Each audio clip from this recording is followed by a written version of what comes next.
नमस्कार. इयत्ता तिसरी पाठ क्रमांक 2 सांबाराची शिंगे ही बोधकथा आज आपण पाहणार आहोत. एका जंगलात एक सांबार राहत होते. एके दिवशी ते सांबार फिरत फिरत नदीकाठी येते. पाणी पिण्यासाठी ते त्या नदीच्या पाण्यात डोकावते, तर त्याला त्या पाण्यात स्वतःचे प्रतिबिंब दिसते.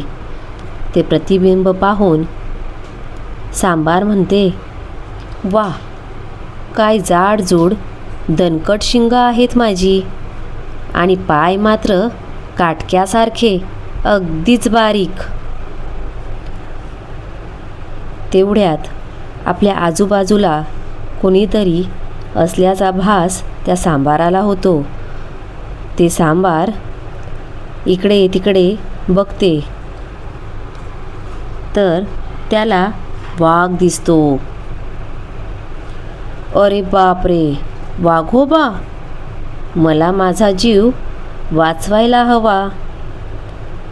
वाघाला पाहून सांबार जंगलात धावू लागते.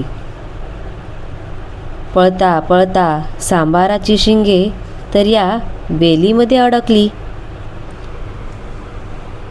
आता सांबार शांतपणे विचार करून आपली शिंगे सोडवू लागते आणि स्वतःशीच म्हणते, "ज्या सुंदर शिंगांचा मला अभिमान होता, त्यांच्यामुळेच मी आज इथे अडकलो." सांबार शिंगे सोडवून धावू लागते. लांब येऊन मागे बघते, तर वाघ आता तिथे नसतो. सांबार इकडे तिकडे बघते आणि स्वतःशीच म्हणते, "हुश, सुटलो एकदाचा वाघाच्या तावडीतून."